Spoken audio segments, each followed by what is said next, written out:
Yes. Enter selector. Yes, what's going on, people? You are listening, you are watching. This is No Money, No Problems. We are in the YouTube space with a live audience. Make some noise, everybody, inside one time. Bap, bap, bap, bap, bap, bap, bap, bap. Shoot, grenade. Yes, this is No Money, No Problems. You guys, I don't know who's watching, wherever you are around the world. You could be in Estonia, you could be in Brixton, I don't know, innit? But we have some amazing guests that are gonna come and join me on the podcast. So I'm gonna introduce the first guest. So the first guest, do you know what? With the podcast, we all know the introduction. Guys, do you know the introduction that's listening to the podcast? What's the introduction? How do you like to be? No? Okay, that's awkward. She's never seen it. She just got a free ticket. All right. So I'm introducing my first guest who's going to come and join me. So without further ado, please make some noise for the one and only. Make some noise for Tinie Tempah, everybody. Show him some love. Show him some love. Whoop, whoop. Yes, bro. You okay? I got you a present, bro. Are you got me a present? Yeah. Oh, raw. That's mad heavy. Oh my gosh. It's in a safe. Yeah, the safe is part of the present as well. Oh yeah? Yeah. Raw. I'm bare gassed. I want to open it now still. Open it, man. Can I open it now? Of course. Oh, okay, raw. So that's the pin code there. Okay. Well, oh no, let us introduce our next guest. I'm going to introduce our next guest. She's been on the podcast before. I've also appeared on her chicken shop date, and I agree. That's right, our version is the best. What's that, 1.2 million, 3 million? I don't know, I don't count. So, please welcome Amelia Dimoldenberg. Come in, Amelia. How you doing, Amelia? Hello. You okay? Hello. How are you? You all right? I did that. You came from holiday, innit? I just flew in. From this. where? From Antigua. Antigua? Yeah, we were talking about holidays on the first Yeah, podcast. we spoke I about came holidays, on. yeah. So I was inspired Yeah? to book one. Did you guys enjoy the episode for the ones that have seen it? Yeah? Yeah, Okay, everyone's- that's 2 people. All right. There's a little theme going on tonight. Okay, so what's this? This is safe, yeah? I can't Yeah. believe you brought a present because I feel really bad that I... Not even a key ring, you know? No, you don't need to feel bad. Okay.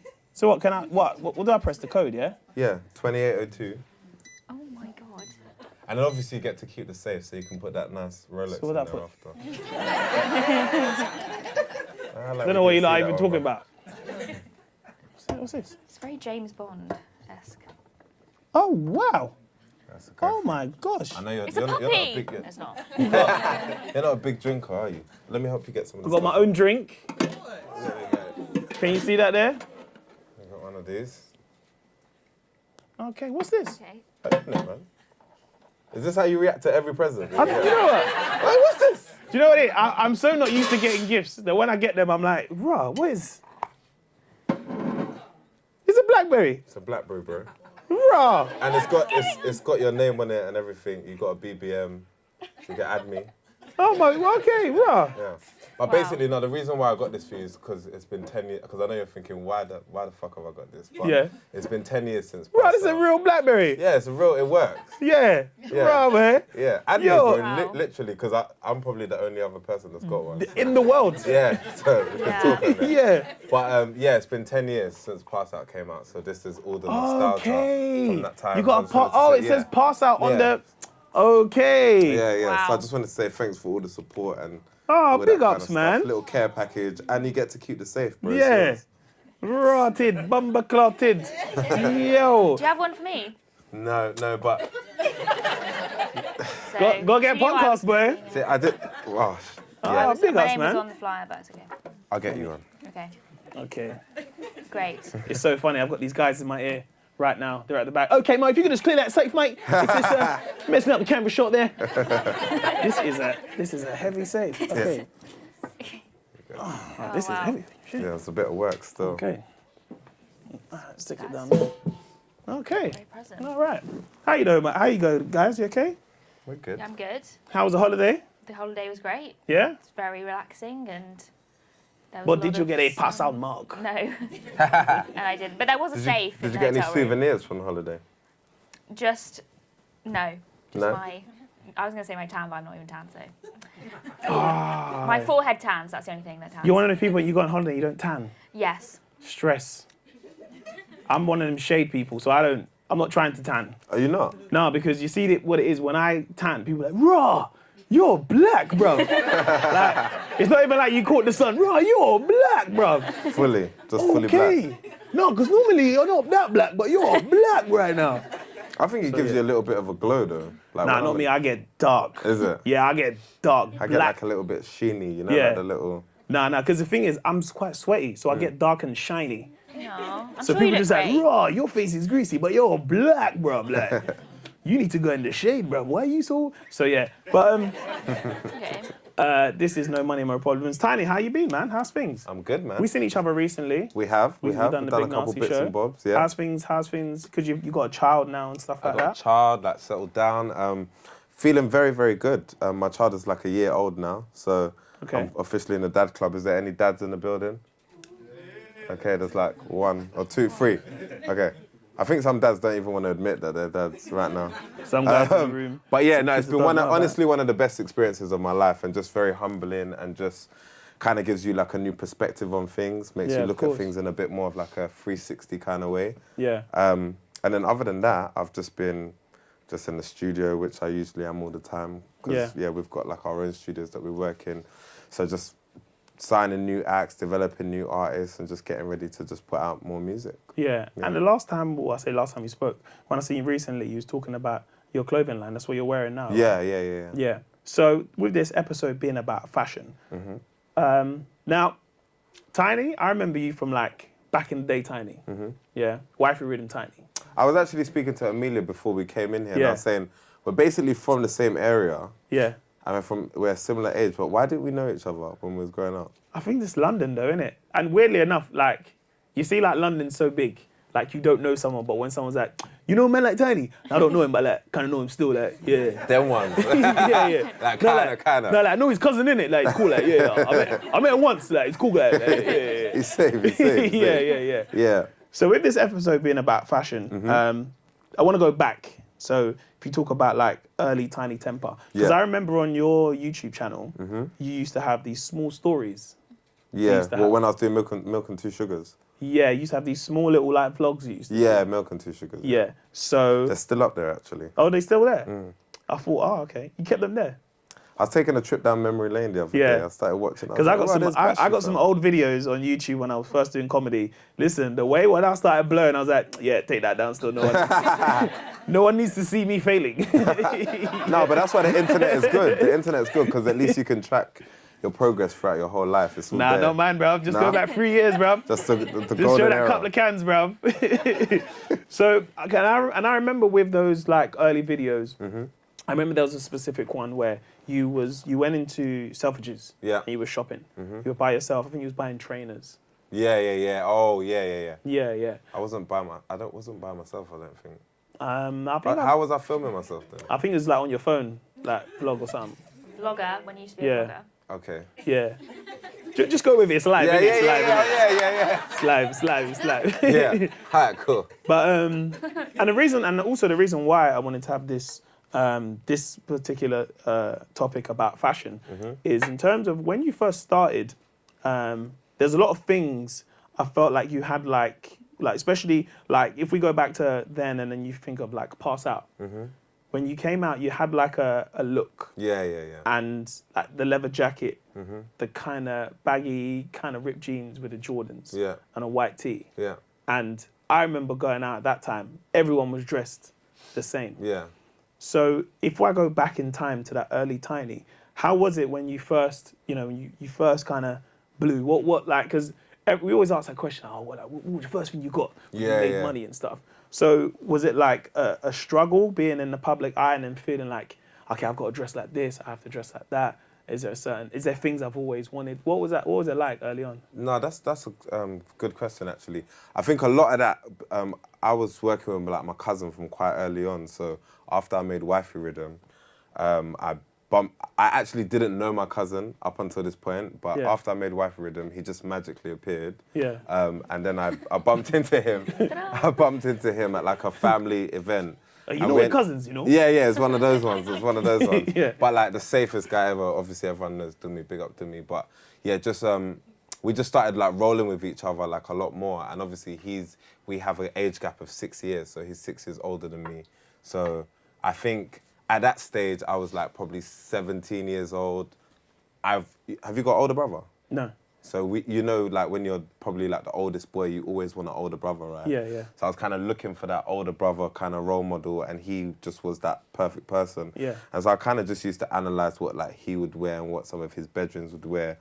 And then he had like one like really stylish friend who obviously me and the guy are quite close now as well, but he was a fashion designer that started the brand Dope Chef back in the day. Yeah. Does anyone remember Dope Chef from like back in the day?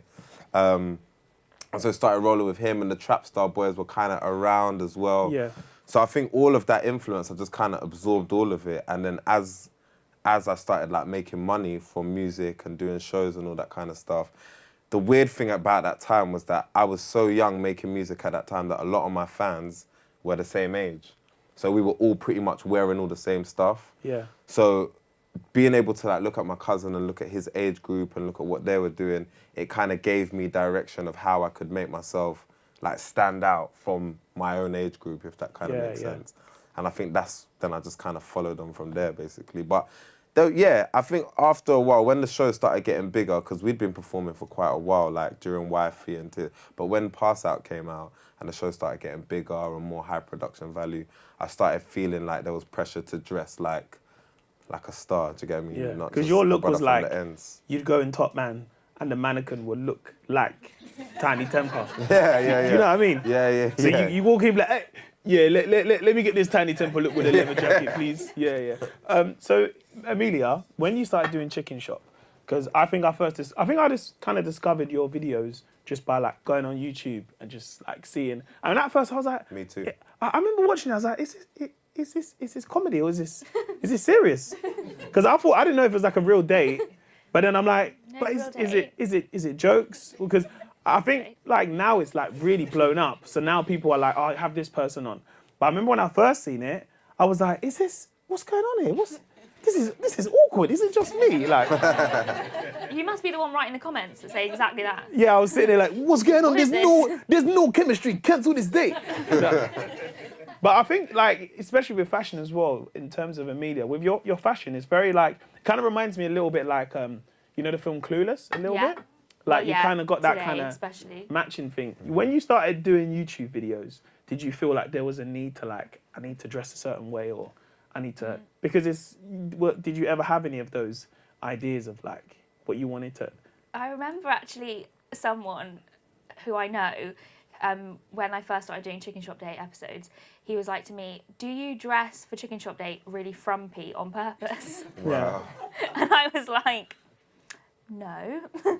But I feel like before I didn't really think about what I wore, but I just didn't want to be like too glamorous. Yeah. Because I don't really dress like that, and I kind of, if anything, it's more like cute than like glam. And I feel like that's kind of the vibe of me, but I just didn't want to be too like made up, because the whole kind of point of Chicken Shop Date is that it's meant to be like the anti-date, where it's like, or I'm really awkward and doing everything that you're not meant to do, and there's like no chemistry, or there is, but it's very strange. And so I feel like I wanted to like look a certain way that was different to like how you would expect someone to like dress up for a date. Yeah. Do you ever get free brands like giving you stuff now? Sometimes, like but not really. I feel like you have to ask. Yeah. Everyone's like, why didn't you ask more? But I don't know, I just don't really like asking. But I'm sure if I did ask, I would get more free stuff. Yeah. But yeah, I get sent sometimes I get sent trainers. Yeah. But I'm not really a big trainer person. I got sent some trainers still. But it's mad awkward because I'm a bit snobby of trainers, isn't it? Is it? Oh, So really? some of them, like, when You're they came... wearing, yeah, I can see what you're wearing actually today. Prada. Prada. You can put those in the safe as well. The AliExpress. Other brands are available online. Now, do you know what I always found though? When you get stuff with free brands, because it's not that I'm a snob about getting these things, but I'm very particular of what I like. Yeah. So I remember the first time I went to, so me and Javan went to Adidas, right? So, you know, like I remember seeing everyone do the pictures with all the bags and stuff and getting all these free stuff. And I was like, oh my God, like I've been waiting for this moment. And then they was like, oh, do you want this? And I'm like, what? What's that? No, but you have to take. But it's not like you What was like. it? T-shirt? So like it was like there was like jumpers and stuff. But some of the things were like I'm very honest, and I think it's like I'm a very honest person in the sense of when I was going to these brands. It's not like I wanted like specific things, but if I didn't like it, I was like, let someone else have it. There's no point taking it to take its sake. It's not about being wasteful, trust me, bro. Yeah, and I think my first experience with getting some freeness. By the way, I'm not excluding any freeness. There's any brands out there that want to give me some stuff. Send. Stone Island, I'm here for it, innit? I'm absolutely here for it. But I remember, I think for me, it's like when you get into that public eye and you first get that first email of getting stuff. For me, it was quite hard because I was like very much like, oh my God, I've adored these brands for years. Now I get some free stuff. But then you get in there and it's not the stuff you was expecting. Yeah. So it's not that you're snobby to it. You're just like, this doesn't really live up to. I think the first free stuff I got was like loads of gym wear, and I was like, well, don't do any exercise and I don't want to, so I will just look at these leggings, and then I just feel guilty because I'd be like, I should be probably doing some exercise, but I just didn't. Yeah, do I that, got loads of gym wear at the beginning as well, and I think back then it wasn't really a thing. Like you could only really wear gym wear when you were going to the gym. It's not like now. Yeah. But I didn't wear all that stuff at that time. But now it's coming proper handy, man. Yeah. You know, just when you're an adult and you just want to look like you're doing stuff and you're keeping fit. Yeah, it makes you look good. Yeah, I put it on. Listen, man. I put on gym tracksuits to go shop, and people look at me like, "Oh man, what'd you bench?" Yeah. I'll bench a pint of milk and some biscuits. I don't know about. Yeah. But what I even realised as well is that with a lot of these brands, basically like there's an ongoing relationship, isn't it? So when you start off, it's almost like a date to a certain degree. Yeah, of course. And they'll give you kind of like one thing, see how you react to that, see if, it's all working out. And then as the relationship progresses, then you get to that place where you take the picture of all the bags. Yeah. And or they ask you to work with them in like other ways as well, like doing videos for them or like being in ads or whatever. I feel like it always starts with like them seeding you stuff. That's the technical Seeding word, you. I think we done with Adidas, we done a campaign with Stormzy. So we've got on this bus, and it's like an open I remember top that bus. I was so jealous. So it went around London, and he'd pick up people at different stops. Yeah. So everyone had like a representative with them at each stop. So I was in Old Kent Road. So they was like, oh, so your stop's going to be Old Kent Road. I was like, what, Old Kent Road? God, boo, man. Like, because it was just like, it's like, that's literally like 5 minutes like from where I used to live, like Peckham. So I was just there with this representative, and it was like, so, do you like Adidas? I was like, yeah. What's your favourite Adidas thing? I was like, everything. This is all good. And I'll never forget this bus pulled up, had Stormzy's face all over it. And then Stormzy was upstairs because each stop they had someone come on the bus, so it was my turn. And this was at a stage where I was still doing the videos and stuff. So you sometimes feel like you're like, I don't know if people really know me enough for me to be doing this big branded thing. Got on the bus and I was so nervous. And I'll never forget, we went on Tower Bridge, and then like everyone on the bus was like, spit some bars. And I'm like, I'm not MC, but secretly I was like, oh, spit some bars. And then we was on Tower Bridge, and the bus had stopped, like, just before Tower Bridge, like a bridge. And there was another bus going this way, so it stopped under the bridge, and there was like a tourist bus. And it was so funny because you just seen all these black kids just on the bus, and like I'm spitting away. Bearing in mind my bars is like, it's like, what's up? Count the cans. I'm the original gangster. I'm the one who says, get the cans out the freezer. And you had all these tourists, they just look like, what the hell is going on that bus? Like, it just looks so random. That is so funny. And I'll never forget this looking to my left, and there was some random Swedish woman just like, what are you doing? Get a couple of cans out the freezer. But in terms of fashion, how important is fashion to you for your job? What, me or Amelia? Anyone. You go. You have the floor. Go on. Okay. I don't know. I feel like fashion is important. I mean, I studied fashion journalism at St Martin's, which is like the fashion college around the corner. And I've always been interested in fashion because I feel like it's such a good way of like commenting on culture in general and like identity and everything from like economics to politics. You can like link fashion too. So for that reason, I've always loved fashion. But like day to day, I don't know, it's not like a big part of my life. But I do like looking nice and putting outfits together. But I don't like, I wouldn't say that it's like if I'm not wearing something that I really like, it's like ruined my day, or like it's not a big priority. Yeah. But I don't know. I feel like it is important. Yeah, I would definitely say fashion's played a big part in my career, like a big part in where I am today. Because you're part of the Fashion Council as well. The British Fashion Council, yeah. So what does that mean? Nothing much, really. Yeah. No, I'm joking. No, it basically means that you are basically an ambassador for a lot of emerging brands that are coming out of the UK. Yeah. You're visiting young designers. You know, a lot of them have got their like workshops and stuff in East London. You're going to their shows. You're supporting them. You're posting. You're tweeting about them. You're going to events where they have like international buyers flying in, and you're entertaining them. That kind of stuff. It's a great position to have, though. But yeah, I think fashion has been a very, very big thing. I think, you know, everything you said about it was so beautiful, and I don't even know if I can top that. But I think as an artist, it definitely helped me kind of like create my own identity and stand out from the rest. You know, at a time when it was very, very saturated and everyone's kind of in this crabs in a barrel type scenario, just trying to be noticed. It definitely was something that kind of immediately you could kind of look at and be like, okay, this person is kind of very different from the rest of them at that time.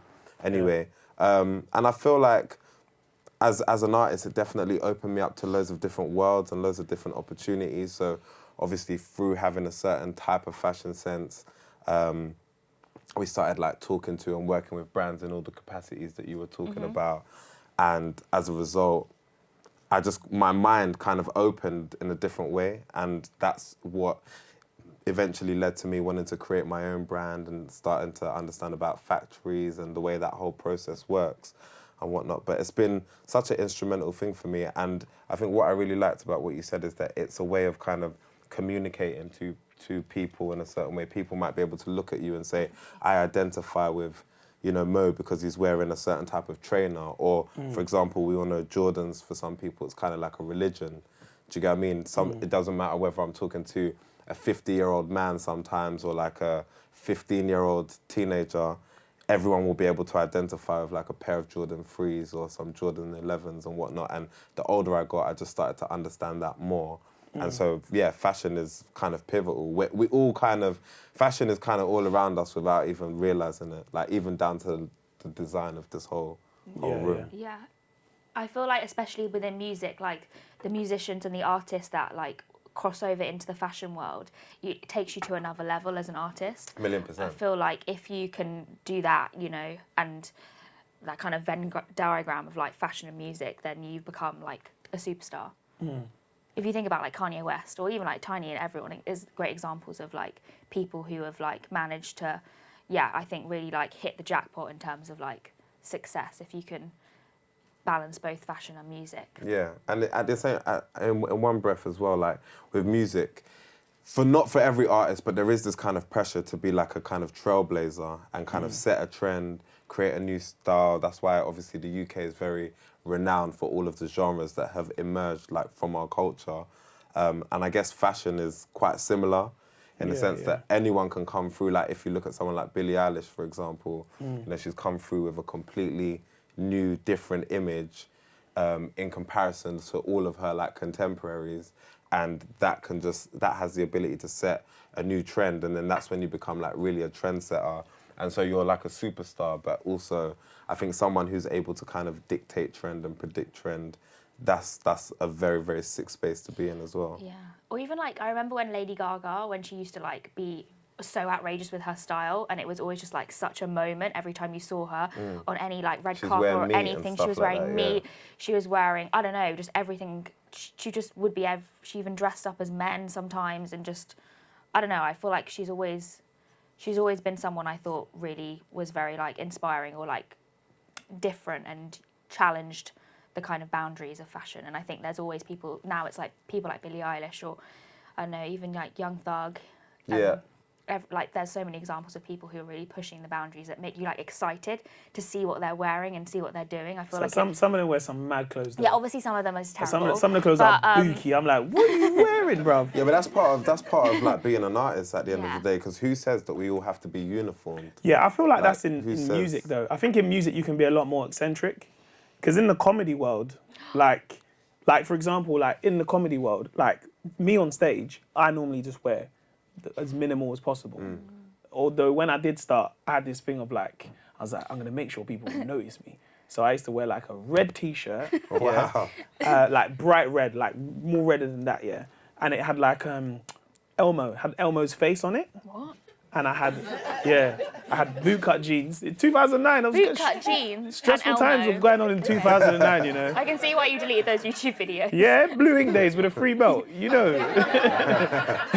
The one that folds over. Yeah. The belt's like hanging, but you got to tuck it in. It's like couple loops. you know, like in an aeroplane. It's like one of the seatbelts. Yeah. There's mad holes in it for no reason.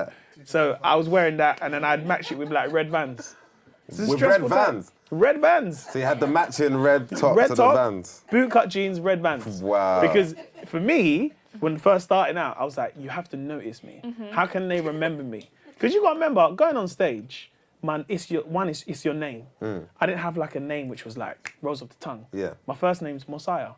How are you going to remember this comedian? It's a bad boy name. That's quite good. Yeah, it's a lovely name. Yeah. It's not a comedy name though. We seen a comedian, what was his name? Something to do with Jesus. So then I would shorten it down to Mo, but then I thought that's too forgettable. It's not even, there's no impact in it, do you know what I mean? We got a comedian coming up, who's ready to laugh? Everyone, yeah! Make some noise for Mo. It's just, So then what ended up happening is my name got called Mo the Comedian by accident. But then my thing is that you're gonna notice me. So I'm gonna wear this red top with these red Vans. I was smashing it though, don't get it twisted. I was killing it on the stage. Was he getting But that was like girls as my well? theme. I was like, no, I was in a relationship. I didn't know. I I had jokes. I didn't have time for girls. I had jokes. I had bills to pay, bro. To pay this BlackBerry off, bro. Did you really like Elmo? Is you a big Elmo fan? Do you know what? Slightly, because it's not like I liked Elmo, but you know, like where like Sesame Street and like cartoons were like this, like it was like fashion because it was like childhood fashion. Does that make sense? Yeah. So you know, like if you've seen like Tasmanian Devil as a top. Do you remember that early 90s fashion? There was like Lot 29 Lot and a 29. few brands that were doing that. Iceberg. Yeah. Iceberg was doing that a lot as well. So, But I feel, so was yours just a fake no, version of that or what? So what it was, Or was it from the Sesame Street shop or where? No, so it was like branded Sesame Street, yeah? But where did you get it from? So, From the Sesame Street shop. But where is the Sesame Street shop in Peckham? In Sesame Street. Can I explain? Why are you not laughing? You lot are pricks, man. Okay, so... I think everyone's laughing because everyone wants to know. Okay, so what it was, yeah? So remember, I've got to be noticeable in it. So already I'm like, cool, it can't just be a blue top. It's got to be like a top with something on it, yeah? Now, a friend of mine called Liam, yeah? He was always into like the New Era hats, yeah? Oh, okay, so you know when the New Era hats match? So you know you had like a Batman hat. Yeah, the big square ones. He'd match the Batman hat and he'd have like the hat would be purple with a purple top. Then he'd have some Air Force with a bit of purple in it, yeah? Does Liam still dress like this? No. Is he here? Oh no, he's not here today. I'll take Liam. So like he had that kind of like, you know, that kind of like Soldier Boy-ish swag. Do you remember that Soldier Boy swag, like the kind of baggy? Yeah, but I don't think anyone ever rated Soldier Boy. No, but you know like when you're. But you know the way like you were saying it, like Soldier Boy swag, like. No, but I don't think when he came when through, you was at everyone that was time he's in got like mad swag, like. No, but this is that time in 2000 and like when was this like 2000? This is earlier, 2007, 8. Yeah. Where like I was shopping in Primark, so we didn't have mad places to go, and we kind of all dressed like you dress like that, I'll dress like this. You don't remember? I was waist 32, wearing waist 36 jeans. Wow. And they're boot cuts at that.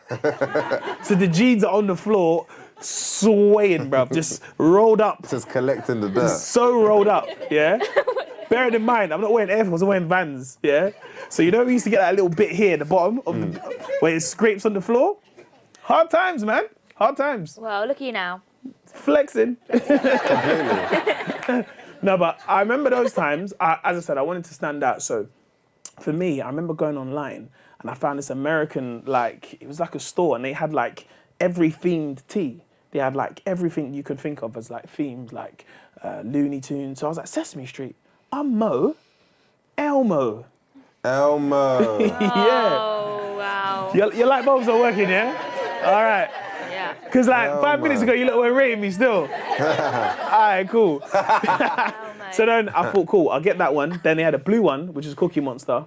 There's no relation to Cookie Monster, but I just thought it was blue. So I matched up with the blue bands. you can, there's an acronym, is that the right word? For what? For you, basically, what's that show, Countdown? Yeah. You could basically make the word Mo from Cookie Monster, couldn't you?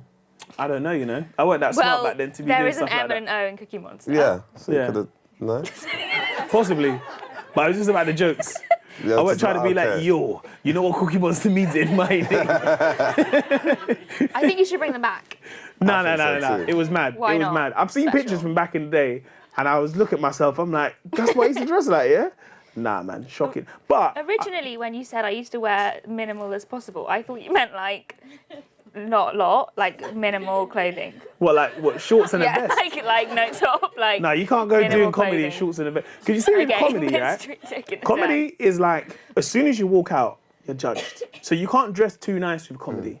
So I went through this early stage of like trying to match. Then I was doing a lot of the black comedy clubs. And this one promoter said to me, he's like, yeah, when you dress, you know what I mean, be like some of the older guys, wear a blazer, some shoes, yeah? So I said, all right, cool. So then when I started doing gigs, I was wearing skinny jeans, yeah? And like shoes, but you know like derby shoes? So they look like shoes, but they're flat. And then like t-shirts with V-necks. And then blazers. This was like my look.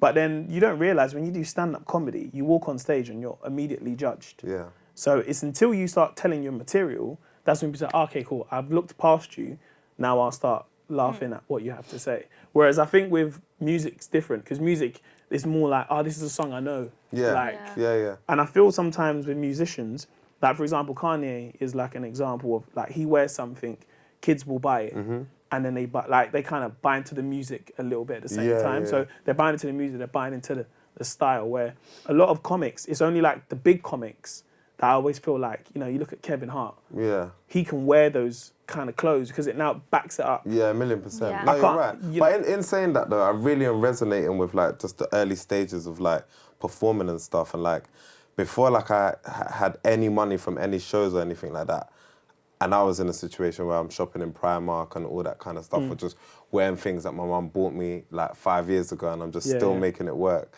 Like, obviously, we used to live near East Street Market, innit? Yeah, like, yeah. Was that ever an option, bruv? Because I used to go and get fake stuff. Like, I used to be into all of that. Not into it like that, but I used to be like, before I could have it, something like Evisu, for example. Yeah. I remember on the market, I used to see them, and I used to maybe trick myself and be like, oh, this is real, because they're always finesse men and tell me one mad story. Yeah. We got it off the van, we got it this, that. Yeah, but I yeah, knew yeah. deep down it wasn't real. But I will get that. Do you get what I mean? The market guys, like, as long as they say, my friend, this one is real, I swear to you. Yeah, I swear. Yeah, they always do that. I swear, yeah. As long as they say that, I'm with it, innit? Yeah. So I was definitely a victim of that. Like, especially when I got to college, and there was so much pressure, you know, like, because the secondary school I was in, it was a uniform school, so everybody was wearing like their blazers and all that kind of stuff. But when I got to college and everyone was wearing their own clothes, and I had no P's, I was like, I need to look fresh, and so the market was the only option. But It's then- always so stressful, like non-uniform day. Yeah. Like when. What was your fashion like in school? Because I went My to school, we fashion- didn't have a uniform. Did you not? No, you walk See, in that to me tracksuit. is more stressful because I feel like when you're in school and you have a uniform, then you just put it on every day. Yeah. It's the same thing. Yeah, I feel like But that. when I went on like the weekends and stuff, I was like indie, like Okay. indie style, like like skinny jeans that were like bright green, like neon, Yeah. like neon Were they like flared? colours. Like I thought that like I had a top that said like I love the 80s. But Yeah. obviously I was born in the 90s and I didn't even know anything about the 80s. But it was when you like people wore those like Kanye glasses that had the Oh, yeah. thing, Okay. You know what I mean? Well, you wore them on I weekends. did. I feel like I did. And also there was one point where I would wear braces. Just You on know, top of like your t-shirt. braces over my t-shirt onto my skinny jeans. Yeah. Yeah, so that was cool. I think That was a cool look. I think what I kind of admired is the background I come from, you kind of had to make do with what we kind of had. Yeah. So when you did get old and you could buy stuff, like when we first used to go out raving, we were going out raving in 3-piece suits because that was the culture. That's what you had, yeah. Like you'd wear some trousers because all the older guys before us were like, yeah, you got to wear like a shirt and then you got to wear a blazer. And you know, one of the guys, he looks good, so we're all going out wearing. And you got to remember, we're buying the trousers from the rack. Like now, when I buy these trousers, I get them tailored. Back then, these were bootcut trousers. Yeah, completely. So I think what I've always admired is like how you grow up and the way that you grow up and you get older is that because I look back at some things when I was in my 20s, I'm like, oh my God, I used to wear that. But it's the evolution of like, okay, cool, like this fits, I should wear this. Yeah, I don't need, because I feel like you spend your 20s kind of fitting in to what it is that you like. Yeah. You know? I always used to feel like I stood out a little bit because even before music, my mum, she basically had a little hustle. So she would like fly to like New York or somewhere like that. Sometimes she'd take us and she'd go to like all these places in like Lower East Side and she'd buy like Sean John, Fubu. Yeah. What's the other one? Carl Carney. Yeah. All these different brands. And then she'd come back to London and then she'd go around house to house, all the Nigerian community, anyone with kids, and then she'd shop all the clothes, right? And that's how she, like, Oh, wow. that was her little side yeah. hustle. So I kind of saw that growing up as well, and I used to like follow her around and stuff like that. So for a lot of my youth, I kind of looked like an American, like, but not in a cool way, if that makes sense. Like, so you was one of them wearing, kids like, at school. the Where's that sweatband, from? you know, It's like the Nike sweatband, then I'd have like a baggy Sean John t-shirt. Yeah. Then I'd have like mad bootcut Fat Farm jeans. Yeah. Probably like a fake Burberry bucket cap or something like that. Yeah. And then it wasn't until I got older and then I started looking at the pictures and I was like, Mum, man, what the fuck, man? Like, why did you do this to me? But at the time, I thought I was ahead because I was like, all this stuff is from America. You want this, like, you need this stuff. Yeah. But then at that time as well, we started coming into our own culturally, do you get what I mean? So even though, yes, we do wear a lot of American brands, we started to find our own kind of look of tracksuits or 110s or 180s, do you get what I mean? And then the culture just completely changed from then. But yeah, some of those pictures back in the day, because you know you're asking me earlier, do you have any like fashion faux pas? Disasters. Yeah, and disasters. Yeah, it was all of that American stuff. I had so much Sean John. I had more Sean John than you can ever imagine. Yeah. Yeah. This is at a time where Sean John wasn't really like it was cool, but I don't think it was ever really cool. That's what. But in my mind, even the velour tracksuit and all that. In my mind, I just thought because it was from America, it was just. I remember that. Yeah. What was fashion like for you growing up? What would you like if my parents were into fashion? Well, like, were they the kind of parents that were like, you know, when you got to go to things like when, for example, when my mum, we'd always go to my auntie's house in Tottenham. So that's when she'd put me in the good clothes. So when I play out whatever, but when we go to my auntie's house, like, she'd put me in clothes and I'm like, Mum, why am I wearing these Flintstone jeans? Like, when was there ever Flintstone? Do you remember those jeans that have a pocket here? They'll say Flintstones in big writing here. You love the cartoon characters. No, I had to wear it. It's boring, innit? Like, so what was fashion like for you as a kid? Like, Well, I feel like were your parents those ones that put you in certain stuff? Not really, no, not at all. But me and my sister used to match sometimes, like match outfits. Are you similar ages though? Yeah, she's a year younger than me. Oh, that's sweet. So we used to go to Next and get our outfits. Oh yeah. Yeah, that'd be fun. Matching outfits. And then also I used to work at American Apparel, like when I was in American Apparel was popping. Yeah, from when I was 16 till I was like 19, I was working American Apparel, and then you'd get like 50% off if you worked there, and you'd get a clothing allowance. So like all my wardrobe was like American Apparel, and that was when people used to love American Apparel. American Apparel was popping. Expensive though. Yeah, but when At the you beginning got it the wasn't. discount, Yeah. 50%, then it was The like hoodies were like normal what, price. £50 or something? Yeah, like it this? was really expensive. There was like a pepper grey one. But people would steal stuff all the time. You don't remember that pepper grey one with the bits there, and then you could do it up.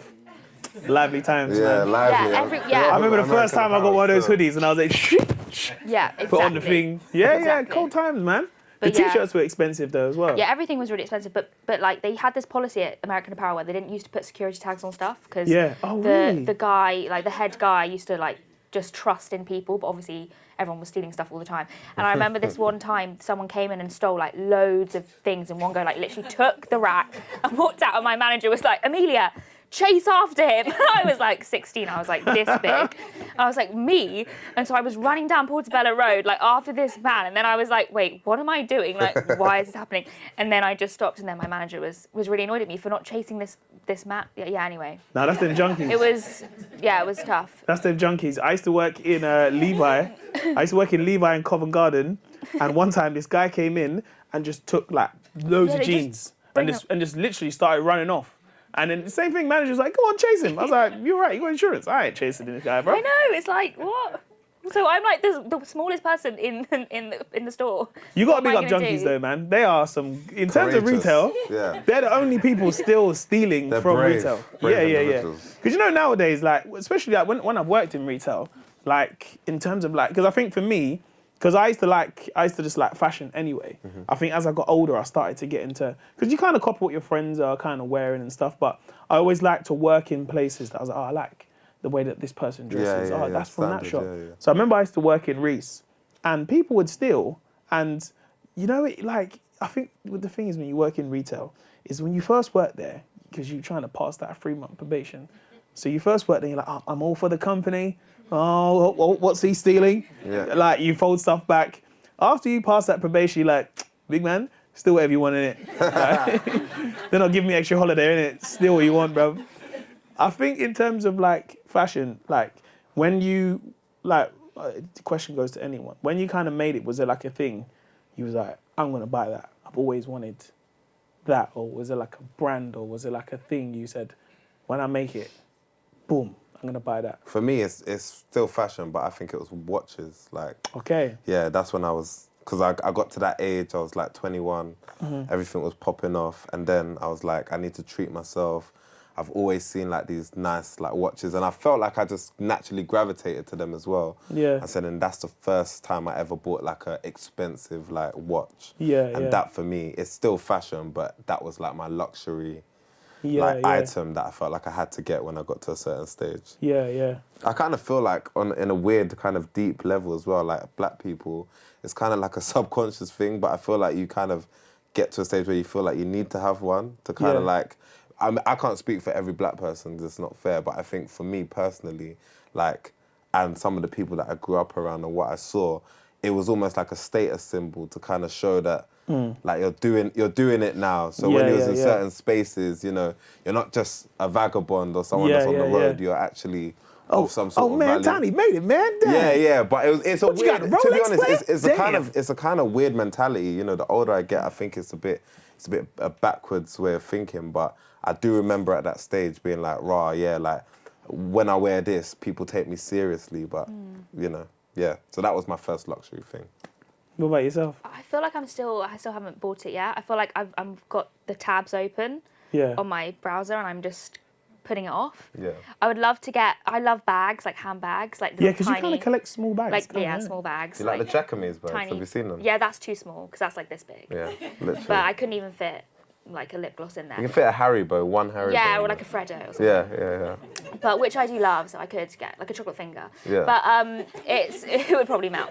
But I like little tiny handbags, and I would love to get like a designer one, because all the ones I have, they're like from like, I don't know, eBay or like vintage shops, but I still haven't got it yet. I just feel like Are you into vintage clothing? Is that your thing? Not really, because I don't really like shopping. I just get really bored. Oh yeah. So I don't like, all my friends, they'll go like I've been to New York with my friends, and there's so many vintage shops there, and they always go and they spend like hours there, and I'm just so bored. So I just sit down. I hate trying on clothes in a shop. Yeah, trying on clothes, but then I also don't like online shopping, so I don't really shop that much. But yeah, I would love to get a designer bag. I just don't know yet. Do you know which one? I'd love to get. He'll buy it for you. He got me a BlackBerry. Well, no. In a safe. I'd love to get a Dior saddle bag. Oh, lovely, yeah. What's a saddle bag? It's like a bag. It comes at the side. Yes, well, you don't wear it like that. You wear it like that. You kind of wear the one that's got that kind or of. Or the Fendi baguette. Which is it kind of like a D shape? The Fendi one, huh? Baguette. Okay. Yeah, it's like a bag, but it's a baguette. Okay. It's like this big. Yeah, but I just don't think I'm gonna do it. I remember I looked at a price of one. I mean, no, me and a friend of mine, we went to Harvey Nicks years ago. When, like, you know, like when that friend is like, yo, bruv, I'm going to Harvey Nicks. You're like, why? We don't go to these shops. We're broke. We did. And then he went in the shop and just looking at, I'll never forget, there was this blazer, right? It was like black pinstriped. And then the inside, it looked like a crime scene. Do you guys know the film Psycho with like the blood on the walls? That was inside the jacket, right? So I was like, bruv, look at this jacket. You know when that one friend's like, yeah, I'm gonna buy that. I'm like, bruv, like I found it, innit? Like, like, you weren't gonna buy it, innit? And then there was a t-shirt in the, you know, sometimes when they like model clothes and stuff. So I looked at this blazer, I said, this is really nice, man. And it said like £140. So I thought, you know what? This is a nice blazer. Like, it's the kind of blazer where you, with this whole bit inside, you just want to say to me, yo, what's going on, bruv? Yeah, cool, man. Yeah, I know, it's mad. I got it the other day. And the t-shirt was £140 and the blazer was like £800. The way my chest, because I said to the guy, excuse me, have you got this other size? And I checked, I was like, and then me and my friend was like, hey, bruv, just put it down, let's just go. Just keep walking in it, let's just go. I think for me, when I first started like earning money, or when I say like, got that really big check, I went to this shop in West End and I was doing like Christmas shopping. And I went to this shop and I seen this Stone Island jacket, right? It was a collab with Supreme, yeah? And it was purple with all these roses on the jacket. In my head, I was like, this is so different.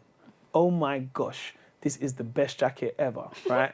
So already I'm in the shop. So I don't know about you, yeah, but I like doing this thing where when I'm in shops, like I'm already gonna buy it, but I like to kind of flirt with the sales assistants of like, so you right, man, you gonna buy it? I don't know, man, maybe. It's nice, but I don't really know, man. Man, it really suits you, man. You should buy it. You're like, I don't know, man. I'll see, man. I'll tell you what. All right, God, I get it. Because when you work in retail, you're just like, come on, bruv, just buy it, bruv. I need to get my sales up. Yeah. So then this guy's like, yeah, man, don't worry, man. I'll pack it up for you. He's packed it up. So I was absolutely gassed. I got this jacket. I was like, watch when I show my mum this coat. Because my mum is like the best judge of character for clothing. She's very old school in terms of like for even now, I'll buy coats. And my mum will be like, that's a nice coat. Good quality for the winter. I'm like, Mum, it's June. Like, it doesn't, it's a flex. Like, it doesn't matter. So then I bought this coat, had all these roses on it. And I put it on, and I come downstairs and I'm like, Mum, what do you think of this coat?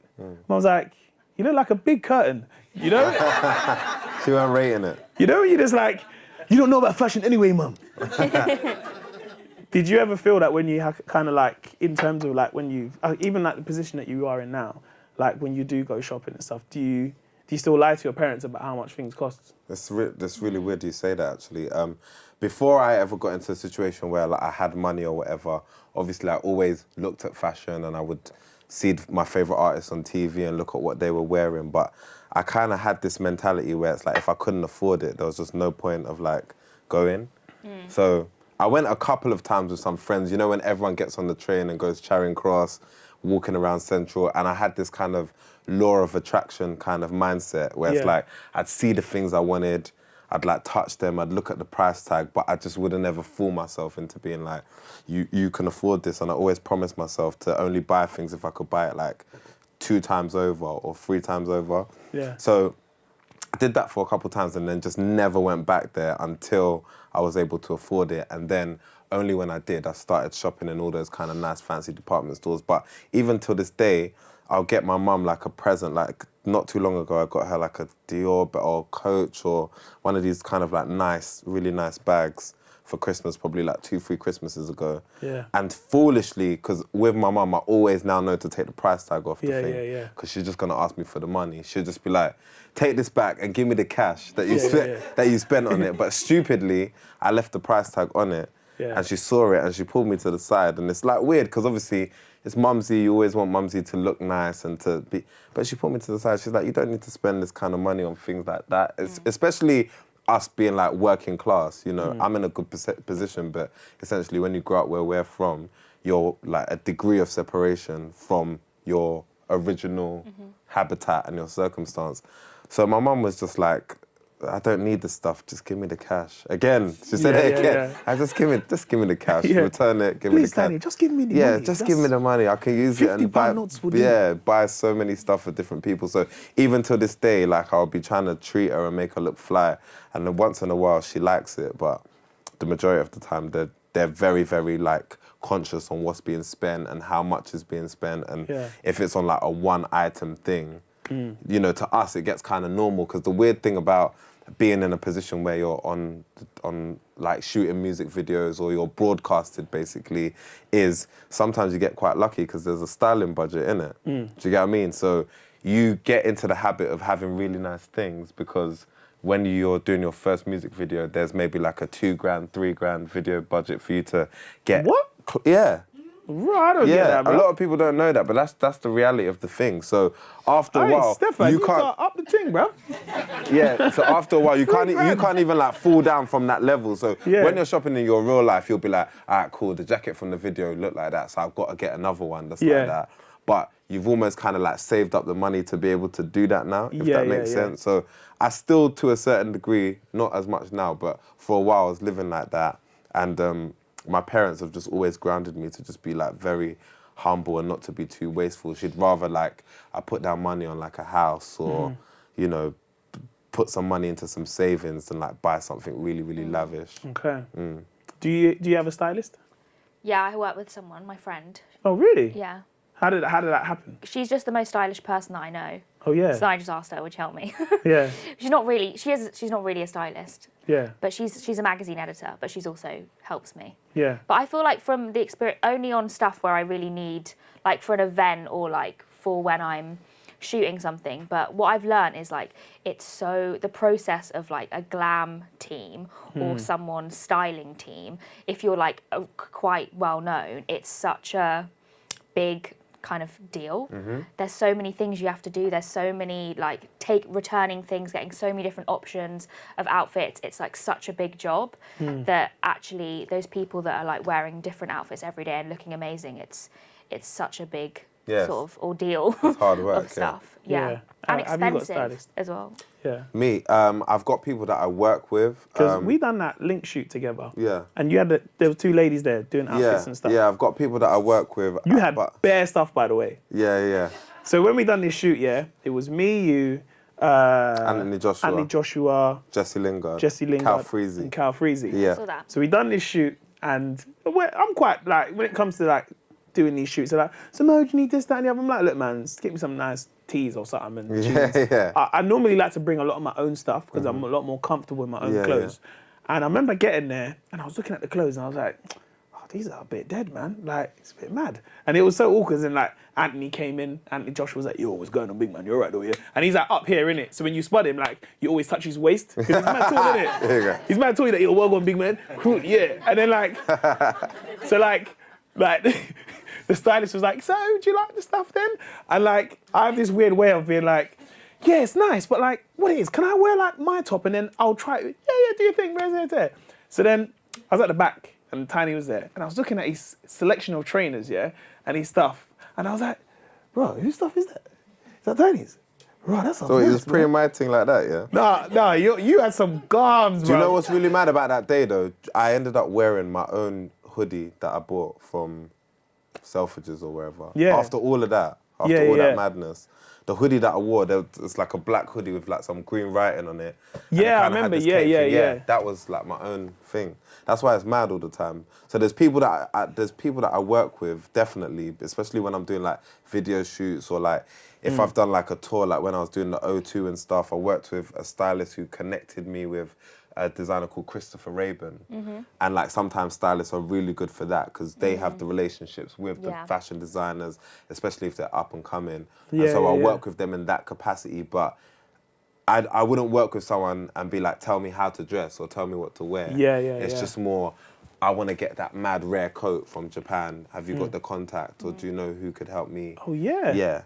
Rah. Also, if you need a different outfit every day for a tour or something, whatever you're doing, it's like impossible for you to do that on your own if you're doing your day job. Yeah, and sometimes you just literally need assistance, Yeah. like helping. Yeah. Sometimes halfway through the show, you'll run out to the back, you know, when you come out for your second outfit change. Like Yeah, now, yeah, even yeah. Stormzy's announced his world tour. Trust me, there's going to be outfit changes after every 3, 4, 5, 6 songs. Yeah, because you know lot what I go mean? off stage, innit? Yeah, you got And off you have the stage, you band get a playing. breather, so you're going to That's need so someone stressful. there. Someone's going to be using the lip Yeah, roller. yeah. Someone's going to be helping you change that. That's basically what it is. Yeah. Yeah. Whoa. See, that's what I like about music, man. It just always reminds me of like, you know when you ever watch one of those like Beyonce videos or whatnot, yeah? The concerts. Yeah. And she's like, they'll have the band playing. Because I've seen Beyonce a couple times. And Yeah. she'll have the band playing. And she's like, yo, man, listen to my drum kit player. And she's just doing bare things on the drum. Yeah. And then she goes off and she's in a whole new gown outfit.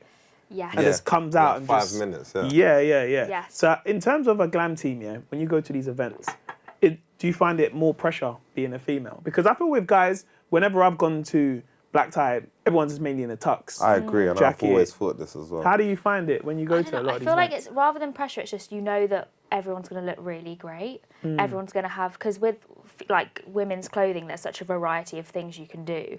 So I feel like it's more like you're wondering what other people are going to be wearing. But yeah, I guess it is. You just have to think about it more because there's so many more options. I mean, there would be so many more options for men too, but men just want to wear a suit and tie most of the time. So That's usually what they specify that you're meant to wear, isn't it? Yeah, Yeah. black tie, So dress code, black tie. yeah, but I don't know. I guess women, there's more options, so therefore there's probably more pressure. Because I always feel like when I've gone to events, I went to the BAFTAs last year, and they do like the best dressed, and it's always women, but they do like a best dressed and worst dressed, Oh, and I did think you that's wanna so be on the unfair. list? Oh no, I wasn't on the list. Fuck these guys, innit? Yeah. I was fuming. Yeah, I was fuming. I got this blazer. I got this Tom Ford green blazer. I Oh, yeah, was I remember. so gassed in it. I Yeah. got this blazer. I was saying to the man in the WhatsApp group, you man, turn on the BAFTAs tonight.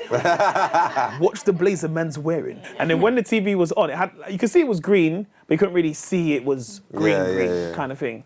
And anyway, the pictures come out the next day, and then I done mine with Lolly at a Fope, and she was in best dressed. And I was like, so, are you all right? Like, what about me? Because certain man was wearing dead shoes. What about me? But I always think, because in terms of, the only reason why I asked, because I forgot her name. There's a lady, she was on, what program is she on? She's on Derry Girls. Nicola? Do you know her name? Nicola, The Irish girl? She's quite short. She's one of the girls. Yeah, she's one of the Okay, Derry yeah. Girls. And she got like worse dressed, whatnot. Yeah. And I think it's so unfair because it's like, as you say, like us men, we just wear a blazer and we don't get judged whether we're good or bad, but women do. Yeah, because women are just judged on their appearance way more than men. Yeah. are. Is it, what? Oh, they said in my ear, it's Nicola Coughlan. Do you know what he says? Yeah. Yeah. So Yeah. how do you feel in terms of like the media's portrayal with women at a lot of these events? Because I think it puts so much pressure. It's so unfair because I just get a trim. I don't have no makeup on. I put this blazer on and that's it.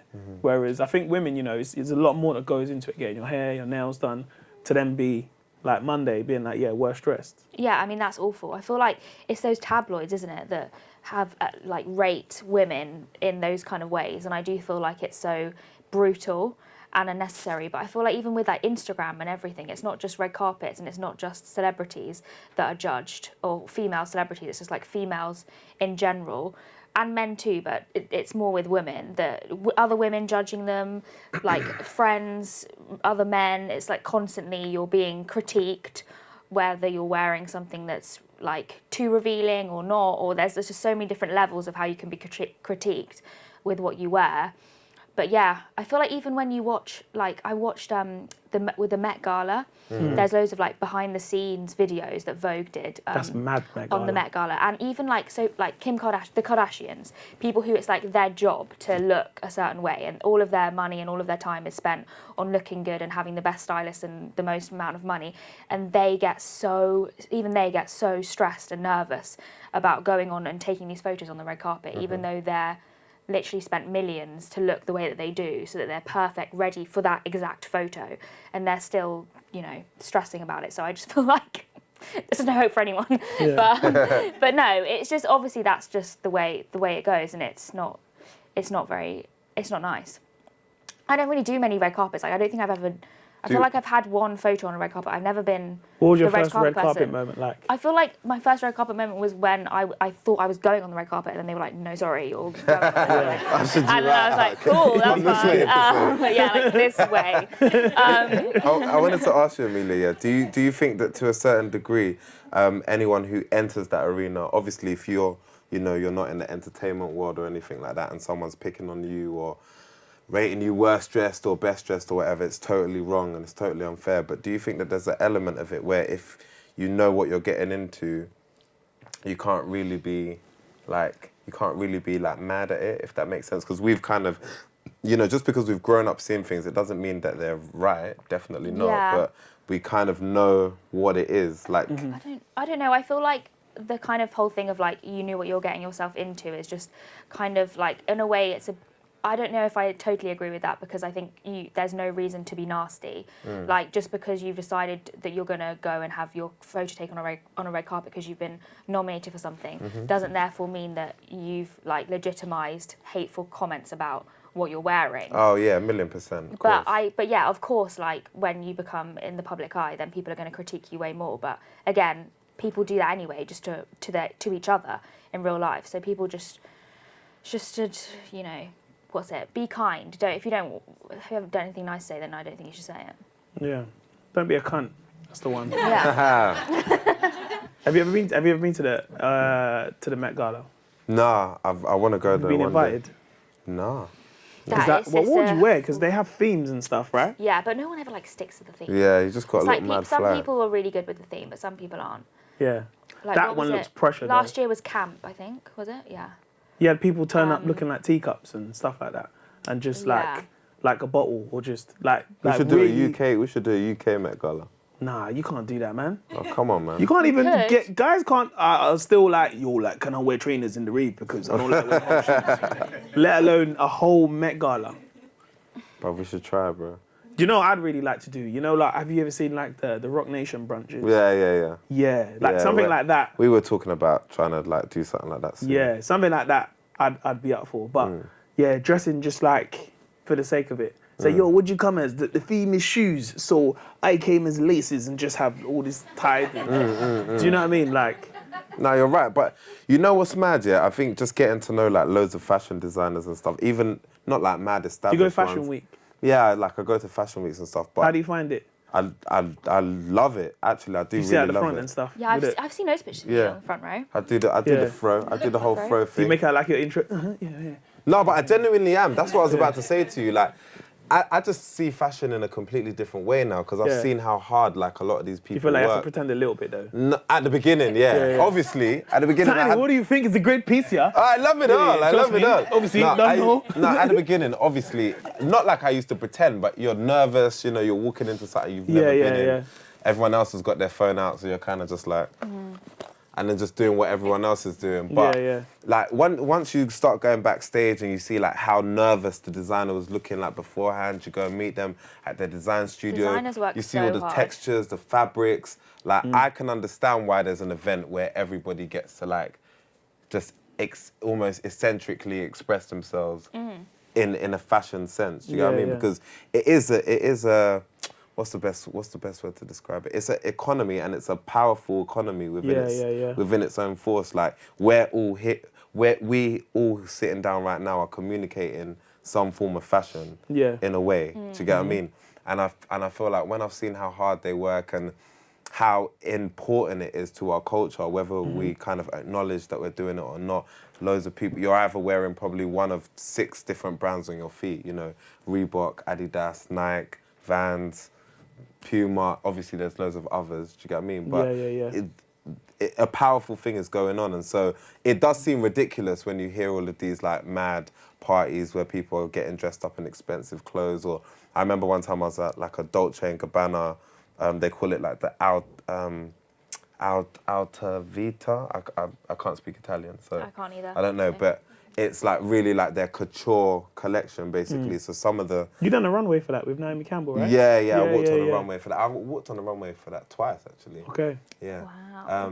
But what do you call it? When I'm looking at all of these brands, all of their items, and this one is like 100 grand or... What? 200 grand, yeah, for like a dress with an umbrella on it. Oh my gosh. Yeah. But it is quite similar to like when you go to like the Louvre or to the Tate and there's, you know, a one painting or one sculpture and someone says, this is worth it. I think it's quite similar. So it's kind of like you're kind of buying art. I believe so in the dresses. in the highest form when you're Because I'm guessing people who buy that dress, couture, you don't wear that dress, I'm guessing. No, you don't. No, some people do. Some people that can afford to do. Yeah. But I think it kind of works in the sense of like, you know, couture is almost like the craziest vision that's in my mind. I'm going to make this for the runway. Yeah. And maybe it's not practical in everyday life, but this is what's in my mind.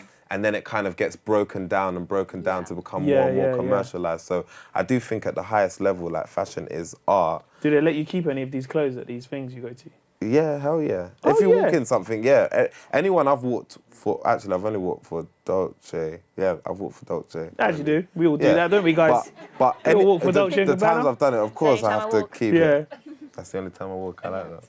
Well, I walk everywhere really, so. Have you ever gone to any of these London Fashion Weeks? I actually was invited to the Burberry show Sick. this Yeah. season and season before because basically, well, my friend works there. But no, I was invited as a guest. Who's your friend? What's your friend's name? Well, because I went to St Martin's, Yeah. there's so many, like, loads of my friends, they all work in fashion, and, like, loads of the Burberry team is, like, run by the St Martin's alumni. But anyway, when I was there, it's so good for, like, celebrity spotting, because I love really? celebrity spotting, and you just sit there and just, like, so many A-listers just walk past you. Yeah, of I remember course. Naomi Campbell walked past me, and I was like, wow. She's Naomi's like, got mad presence, she's innit? got She like has, a yeah. she's supermodel presence. It's just like crazy. She walks and it's like the sea parts. Yeah, yeah, Well, yeah. it wasn't sea. It was like She's people getting more and more beautiful. move. Yeah, I honestly, went to it was her really fashion. amazing. I loved it. That was the first fashion thing I've ever been to. Went to it. It was last year sometime, and her presence. Anna Wintour was there. That was mad. Yeah, because we're all queuing up to get in. And you know when someone doesn't stop their movement, so they carry on walking, and everyone around them moves. That was mad, Yeah, bruv. no, that was like Naomi Campbell. That's literally what she done. But like fashion shows are so interesting for like people watching in that sense because I used to work for intern for a fashion PR company while I was at uni, and we would seat people at fashion our job was to seat everyone, and people get so like offended with like their positions in whether they're first row or second row or it third is row. mad still. And it is mad. And I remember there was a really famous fashion blogger, and she was sitting on the front row, and I didn't recognise her, and I went up to her and I asked her if she should be sitting on the front row, and I remember everyone around like gasped, and it was like the worst thing that's ever happened to me, and then she just didn't even reply, and I just like walked away. But that happened a few times. I remember someone else from like another intern, I got told this at Fashion Week this week that someone did that to Anna Wintour. They didn't know it was her. Yeah, and I'm just like dying How inside. could you not know? Yeah, I know, exactly. But That's mad. Imagine that's Anna Wintour. Like, sorry, I'm sitting there. yeah, Can you move up? yeah, please? exactly. But have you seen the film Devil Wears Prada? Yes, yeah. Because I feel like that's Is it such kind of- a it's kind of good based, depiction like, of on how her character, the yeah. fashion world really is. Yeah, And then it reminds me of what you were saying before. It's like that famous scene that Meryl Streep says where she's talking about the specific colour of the belt and how the Andy's character doesn't think that she's related to fashion anyway, and then she does that whole spiel on how we're all connected within fashion. I feel like I wish I could remember it, but I think it's fashion so events perfect. are like, No, I believe if you've never been there, like I went to Naomi Campbell's one and there wasn't any seats because there's loads of people sitting down, got the front row and the back row, and then there's people standing. So me and my girlfriend were there, and we'd really never been before, and she's wearing heels, and I was just trying to be like, look, can she just get a seat? Because she's wearing heels. And then we ended up getting a seat, and, you know, with me, like, I'm a comic, innit? And I just find the funny and stuff, innit? So I thought, I've never been here before, you know, people going up and down the runway, really, like, mad clothes and stuff. Because I guess a lot of it is art. They're not really made to be worn. So me just messing around, I'm on my Insta story, so I'm like, oh my God, yeah, it's fashion, yeah, it's amazing, yeah. There was some woman next to me who thought I was being serious, innit? And she was like, yeah, it's amazing, it's a great piece, yeah. I'm like, yeah. There's funny characters in the fashion world. Oh no, there are some For proper sure. characters. Like and especially when I was studying as well, like fashion students too. Like going to St. Martin's like every day, I just felt so plain. Like I would just like walk in and everyone would just be wearing the most eccentric things that they'd made themselves, and nobody had like their natural hair color, and it was just such a incredible place to be, really. But yeah, it made me feel very normal. Yeah. But I'm not. I'm very original. So. You're Amelia Yeah. Dimoldenberg from Chicken Shop. Yeah. Yeah. Okay, we're going to ask some questions out to the audience. Is there any questions you guys have? Fire away. What's your question? What's your name, brother? My name's Munya. I'm a Munya. big fan, bro. Thank you very much. Love your work. I love your work. I love your work too. Thank you. Fantastic. Have you ever had a piece of clothing ruined by a parent putting it in the wash?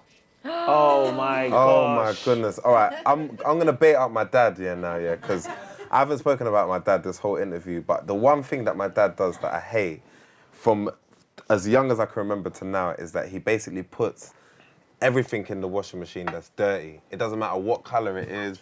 Do you do that? Yeah, I know. My girl does that as well. I can't even. I it's don't really know bad, why Yeah, I know. humans do that. It doesn't make no sense.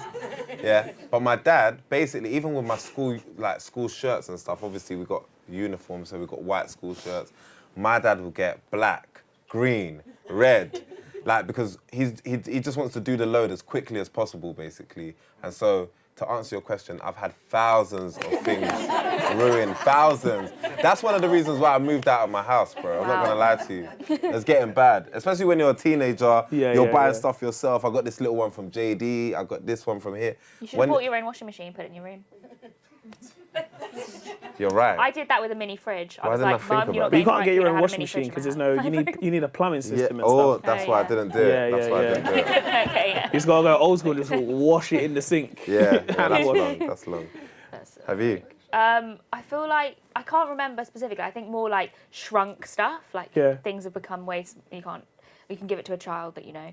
But I think one time my mum gave something into the dry cleaners and then the dry cleaners lost it. Oh yeah. I was like, Mum. But I didn't. Yeah. It was fine. See, I've not really. Well, my mum's just like I've just washed it. So once it's washed, you're like, well, it's done, innit? I think the funniest thing is where my girlfriend, she's here now. She's looking at me like, go on then, go on. But like, basically, I've got like some really like classic Supreme tops and stuff. So then recently I just said, oh, do you know what? I'm gonna start dry cleaning these. I just think in terms of because some of them are like really classic old ones, innit? But it was so funny because like I've left them dirty, innit? And she's like, well, the washing's piling up because someone wants them dry cleaned. And I was like, oh, sorry. All right. Okay, cool. Anyway, I'm in trouble. I'll be in trouble for that later on. Why did you say that though? You know that one. Is there any other questions? What's your question, bro? What's your name? Aaron. Aaron, what's your question, bro? Yeah, so first of all, Tinie, yours was first concert I ever went to. I appreciate that, my brother. Written in the Stars, all that kind of Thank you, my bro. That means a lot, man. Yeah. So it's for all three of you, and it's related to that tabloid thing you were talking about. You know, like you feel like you're constantly under the eye and you're getting attacked. So something I've noticed as like my YouTube channel has grown is that I feel like the sentiment changes a little bit from, oh look, here's a niche channel I found, like oh he's quite cool, to like don't he dare step out of line. Like if he does something wrong, the internet is like this mob that comes and attacks you. Do you feel like that's happened in your careers? Like, do you feel like there's less room as you've grown to make mistakes? That's a great question. Yeah, I think that the more success I've had, sometimes when you speak out about like certain things, like for example, like me speaking about politics, my audience is so varied. I have some people who, weirdly enough, I'll go on Twitter, they're like, yeah, I find you hilarious, Mo. You're fantastic. I'll click on their profile. It says Britain First. I said, yo, that's mad, you know? But buy them tickets for the tour, innit? I just think, especially me as a comic, and especially what I talk about as a comedian as well, I don't really talk about politics. This is one I kind of talk about what my skill set is, and that's quite reminiscent comedy. That's stuff that is things that people relate to. So the minute I start going in about politics, my audience are like, wow, what are you doing talking about politics? So I think for me, the more success I've got, it's become harder. But at the same time, I'm not then going to start doing it to trigger people at the same time. Does that make sense? So, yeah, I don't know if I answer your question, though. Sort of, yeah. Yeah. Yeah, I mean, to actually answer your question. No, I'm joking. I'm joking. Basically, it's mad that you asked that, yeah. It's mad that you asked that because, like, when I first started out, obviously, there was no real belief that, like, a rapper could ever, like, get to, like, a pop star kind of level. Like, because we'd seen it before, but we hadn't really seen it like that. So, obviously, me and my cousin were working away, releasing music. And then when we signed this deal, we released the first song, Pass Out. Now, when Pass Out comes out, Pass Out goes straight to #1, yeah? So, as you can imagine, at this stage, I'm 21 years old. Or, no, I'm 20 years old, yeah? I'm literally still living at my mum and dad's house. I'm from a working class African background, yeah? Like, the perception, even at the time, of, like, what a black boy is or does is completely negative. Like, now we live in a lot more of like a woke time where, you know, everything can kind of be contextualized a little bit more, and, you know, we dig deeper into a person and look kind of beneath the surface to see what's going on, as opposed to just judging them like from the offset. But back then it wasn't like that. So once this success happened, I immediately, I don't know if it's like me putting myself under that pressure or whatever, but I just kind of felt like, wow, like, you've had one, you just need to continue with this level of success. You can't fall beneath this, because if you fall beneath this, you're going to return back to your area as like a failure or like a one-hit wonder. Like, remember certain man, they're like, but if you're that one-hit wonder, you, like, I didn't want any of that. And then I think to actually answer your question, like, at that time, because there was so many negative connotations about what it was like to be a black boy from ends or from the hood or whatever, like, I felt this kind of onus to just conduct myself impeccably. And so that's like a little bit on what you touched upon, like not really talking about politics or not kind of being the guy that's going to stumble out of the club drunk because they're going to be like, oh, see, he's irresponsible or he's this or that. I thought like I'm on such a roll that anything I do is going to kind of trip me up, and they're going to want to see this fool and they're going to love it. And maybe it was all like kind of psychological, but I think, yeah, I definitely did get to a point where the bigger things got, yeah, that I was like, wow, I'm already kind of in this mold where I am still myself, but I think I've just, because I've felt like I had to represent my race so much, I've just tried to like always put forward the best version of myself. Like even having a little cheeky zoot or something, like I would never show someone anything like that, or, you know, obviously I would always swear in my lyrics or whatever, but if we were sitting on a platform, well, platforms like this didn't even exist back then, but if we're sitting on like a talk show like Jonathan Ross, I felt like I only had to have a certain type of conversation with them. And then, yeah, before long, I found myself in this place where I was like, I can't really say anything. Like, I mean, apart from expressing through my music, which is where I think I'm best at expressing myself anyway, if I say one thing that's kind of like out of line, they might pull the plug. It might get axed. It might get... I was going to say, so right now, do you feel like you can say exactly what you think? Yeah. Or do you How feel about like you, if say Amelia? the wrong thing, it's going to be somewhere? No. I think things have just changed a lot. I think things have changed a lot, and I think that there's so many more platforms. And like I said to you earlier, I think that there's a lot more understanding now in terms of like who someone is and where they've come from and the circumstances they grew up in and why they may act a certain way. Whereas before, it was almost like we were just other, and there was a little bit of mystery. There was more mystery about who we were and where we were coming from. So now I feel like people are able to be a lot more unapologetic, and there's a lot more platforms that kind of facilitate and promote that kind of stuff. Yeah. How about you, Amelia? I feel like I agree with what Tinie said. I feel like there's still so much more to be done though in terms of that kind of stuff. Especially even if you see like what happened when Dave was on the Brit Awards and even the backlash of that. I feel like The next day. there's so much to be done more. Yeah. And Yeah. but with me, I feel like my thing that I have is with confidence. I think that's what it is. when I started to get a bigger following, I feel like the thing that held me back was like my own confidence in like putting out new stuff. So like when I started Chicken Shop Day, I just did that. Like I didn't worry about it, and I just was like, okay, I've got this idea. No one knows who I am, so I'm just going to do it. And if no one watches it or no one sees it, then obviously I'll be disappointed. But it's all right because no one's going to be like, you're a loser. But now it's like if I've got a new idea for formats, which I do, it's more like about me getting the confidence to put those out there, knowing that there's so many more eyeballs watching it. So I think for me, that's what it is in terms of like wondering whether if you're going to be like teared down for something.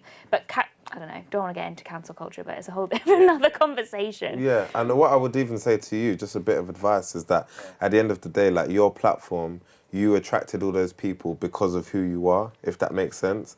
And so what I've realised is one of the biggest mistakes you can make is as your platform, like the size of your platform increases, you almost start living for them as opposed to like being that original person that you was in the first place that attracted them anyway.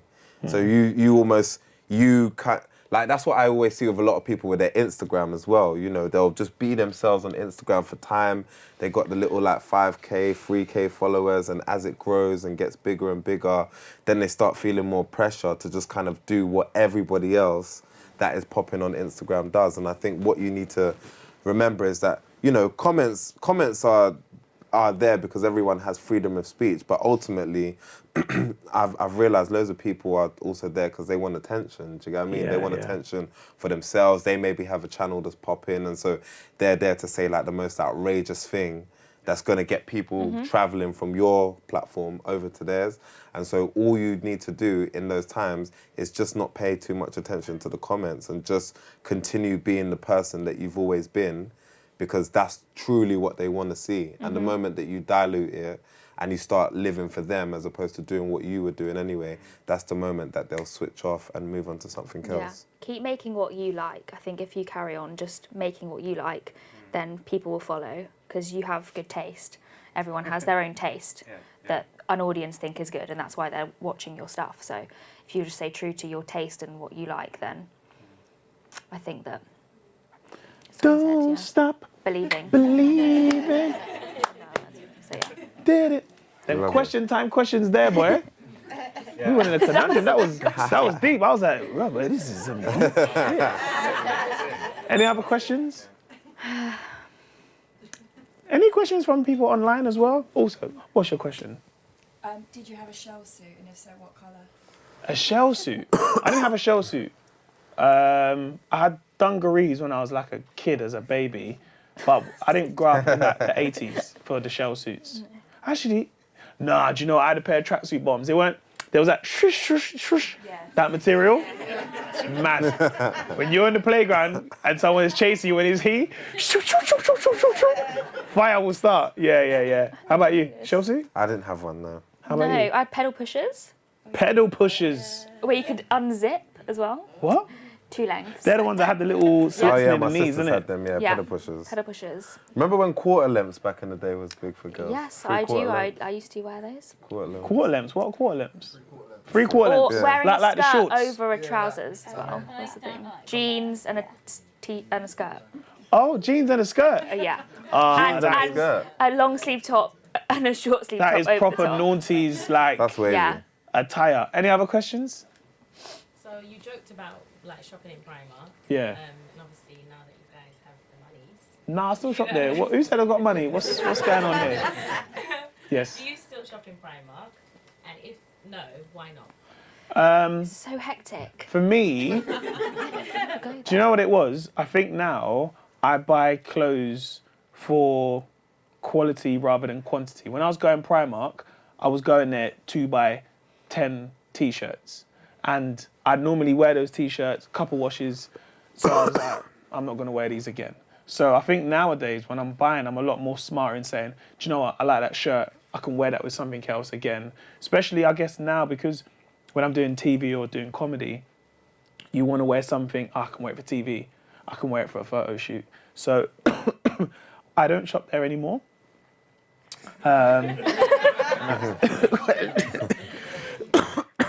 Anyone else? Nah, I think, to be honest, I think you answered that pretty perfectly. And I think back then, like, whenever I would shop at Primark, I'm basically saying the same thing as Mo now, yeah. But I used to go there to buy, like, bulk stuff. And we're living in a time where, like, fast fashion is kind of, like, not really the main problem, but it's kind of, like, adding to the problem of, like, you know, just not caring for our environment, do you get what I mean? And not being that kind of mindful. And so now, I mean, even if it would maybe cost me a little bit more, I would rather invest in something that's going to, like, last a lot longer and not have as much, you know, I don't know, footprint on the environment than buy, like, 10 things, which I know, like, as soon as I put it in the wash, it's going to shrink. This one's going to go yellow. This one's going to, and then I'm going to have to... Especially if your dad's washing. Exactly, do you get what I mean? And he still might sometimes. But yeah, so I think that is one of the main reasons why, because again, even just like being around fashion designers and stuff, you start to understand that there is different texture and quality and different things that are going to last a lot longer than other materials. And so I just try and invest in those items. Yeah. And I don't go because I went in there and I had a panic attack. It's too many people. Did you? And yeah, it's just like million swarms. It's like do. I feel like Primark's a lot better for girls than it is for guys, though. Yeah, me too. Because I feel like There's so many clothes. But I think in terms of fashion, like, it's harder for guys because I always say our price point's a little bit higher because, for example, like, if we're going to, like, you know, you could get an outfit and be like, oh my God, I'm only paying, like, a dress and pay £20 for it. Yeah. Whereas a guy, like, I don't know what you can buy for £20. In terms of that can be, like, the centerpiece for your outfit. Right, yeah, Do you know because what you I get mean? a nice shirt. Yeah, but More even guys when you wear want a nice shirt, shirt, then you're looking for maybe jeans. like a good pocket square. Yeah. Or maybe like a bow tie to match it. So Bow I think tie. it's great for women's fashion. Can you tie your own bow ties? No. Do you know what? I used to work at Thomas Pink, No, mine and are this guy tight. come in and he was like, can you do bow ties? Can you do bow ties? I said, brother, we got this one that's done. You just do it around the thing. He's like, no, I want the original one. I was like, brother, I lie, man. Just Let's get the just easy allow it, one. man. Any other questions? Have you ever? Oh, this one. Sorry. Sorry. Have you ever had any public wardrobe disasters? Have I? Public wardrobe? I don't think I have, you know. In school. The Elmo t-shirts were mad back in the day still. That's one. Nah, not really, you know. I think, nah, I don't think I've had I remember, like, when I was young, like, trousers would split. Yeah, and that's stuff. my only one. Or wet yeah. yourself. I wet myself in year 3. You wet yourself? Oh, I wet myself in school. That loads was of times. really embarrassing. Yeah, Yeah. Miss, I need to go eat. Yeah, you already have, but yeah. Yeah, but you still say it anyway. Yeah, I know, and then you're just like, oh, sorry, I was just laughing too much. I got back from Vegas on Monday, right? And I was on the flight and I had a really bad throat. So when I got off the plane, I got a really cold bottle of water and I downed it so quickly. We've got in the taxi, we're driving, and we must have got like near like Embankment, right? And I was like 45 minutes still to go. And I was bursting for the toilet. Like, you know where you're just like, I need to go. Like, now. Innit? Yeah, It's not yeah. a holding. So I said to the drivers, look, can we find somewhere to go toilet? So I was wearing like, you know, grey hoodie, grey trousers, some socks and sliders. Yeah, because I thought I'm going to go from the airport to my house. I didn't think I'd have to leave. So anyway, I'm in Bank and I found this pub. Bearing in mind, I'd lost my voice. So I look like a proper junkie at this point. Because it's the city. So it's raining on a Monday. I'm in sliders, in socks. I walked in this pub, I was like, excuse me. Can I use toilet, please? The guy was like, yeah, cool, go downstairs. The way that everyone looked at me in this pub, I'm like, who's the junkie? It's Mo the comedian. What's happened to him? I think we got one last question. What's your question? I was going to ask, we live at a time where I think trends catch on so much quicker than they used to. So how do you think someone can find their own style in that environment? That's a very good question. Them deep ones. We got 1 minute left as well, you know? No, that's a very good Them question. time ones. I'll let you guys answer. Buy more Elmo shirts With red Vans. with red Vans, and then you stand out from the crowd. Zach knows, he was Set there your from the own beginning, pace. back in the day. Yeah, or even just look at all the people whose style you like, which is kind of, I know what you're trying to stay away from, but why don't you just take a little bit from each person and then use that to kind of make your own style? That's the only thing I can think of. But you're right. I think in this time that we're living in, it's harder than ever to be individual because everything's making everyone be more uniform than be the same.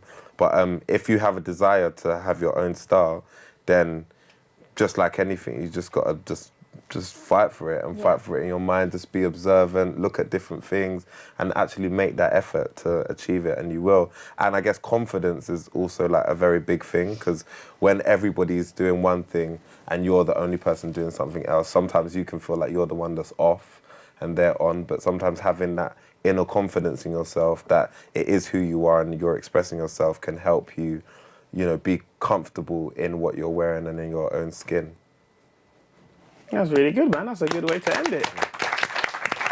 Big ups. Before we leave, I just want to say thank you to my guests, Mr. You like to be called Tinie now, innit? Yeah, I've just scrapped yeah. the temper, man. Yeah, big up. So It's long. You prefer it now? Not up as to you, angry man. anymore. Yeah. I don't seem that angry. No, I've it's never very really seemed chilled that out. angry. But yeah, it's just Tinie now. Yeah. So big up to Tinie. Thank you for joining me, my man. I really thank you, bro. appreciate it. I appreciate Thank you very much. I'm not meant to clap them. No. Also, big ups to Amelia for joining me. Thank you very much. I appreciate it. Thank you very much. Mo, Yes. you get around. Thank you very much. Thank you. Big ups. Also big up to the people at YouTube and all you lovely people here. Don't forget to like, subscribe, and yes, respect your mum. Peace. Take care. Peace out.